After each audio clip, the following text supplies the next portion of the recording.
a new nation is being born. In the first Jewish city, Tel Aviv, their first Prime Minister, David Ben-Gurion, proclaims the independent Jewish state. British rule is at an end. The Jewish democratic state begins its new life in the ancient homeland of the Jews. This is what they have waited for. This is what they have prayed for.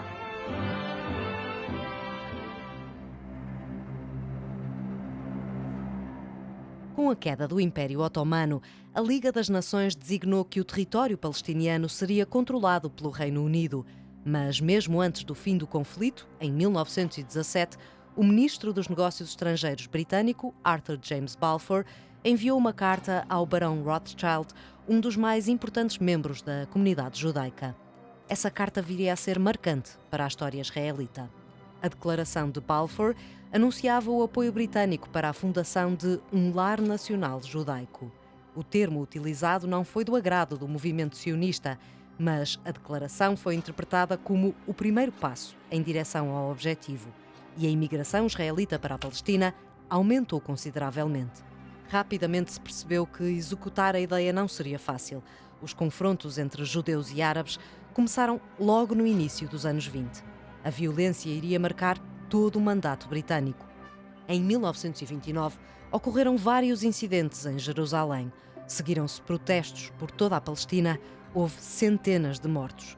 Pouco depois, em 1933, o partido nazi chegava ao governo na Alemanha. O ressurgimento do antissemitismo europeu motivou mais uma vaga de imigração. A violência escalou à medida que mais judeus chegavam à Palestina. More British troops have landed at Haifa for the delicate job of stamping out the trouble in Palestine. You might call them the Kid Glove Army. They have to suppress assassins and bandits with the use of as little force as possible. Mas não foi suficiente. O descontrolo da situação levou os ingleses a publicar um livro branco em 1939. O documento limitava a imigração judaica e proibia a compra de terras por judeus em todo o país. 3 meses depois, as tropas de Hitler invadiam a Polónia. Começava a Segunda Guerra Mundial. Milhares de judeus que imigraram ilegalmente em busca de salvação morreram nos barcos que tentavam chegar à Palestina e mais de 6 milhões acabariam por morrer vítimas do Holocausto. O fim da guerra, em 1945, iria dar origem à criação das Nações Unidas. E com o território cada vez mais próximo de uma guerra civil, o mandato inglês acabou. No dia 29 de novembro de 1947, apresentava-se na Assembleia Geral da ONU o plano de partição da Palestina. O projeto dividia o território em 2, com Jerusalém a ser considerada território neutro e de gestão internacional. As potências vencedoras da guerra votaram favoravelmente, mas a rejeição dos Estados Árabes foi estrondosa. A Síria, a Jordânia e o Egito consideraram que os judeus tinham mais vantagem no acordo do que os árabes.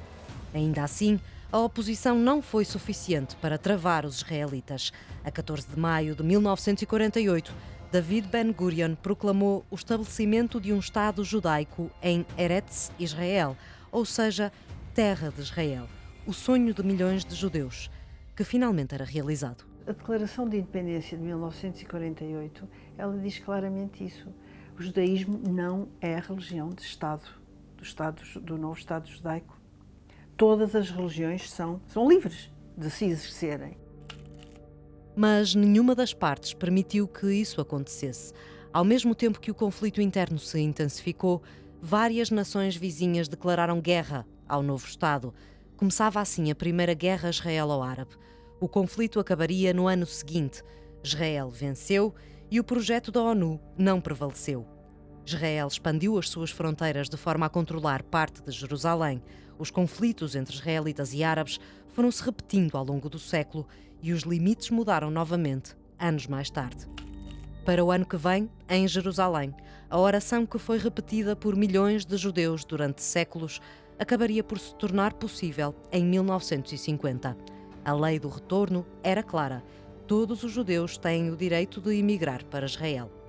Os sobreviventes do Holocausto, os refugiados do mundo árabe, as pessoas de todos os lados, não havia casas, não havia trabalho, não havia nada. E era preciso encontrar trabalho para aquela gente e tudo isso. E, portanto, foi muito difícil. mas as pessoas acabaram por se integrar.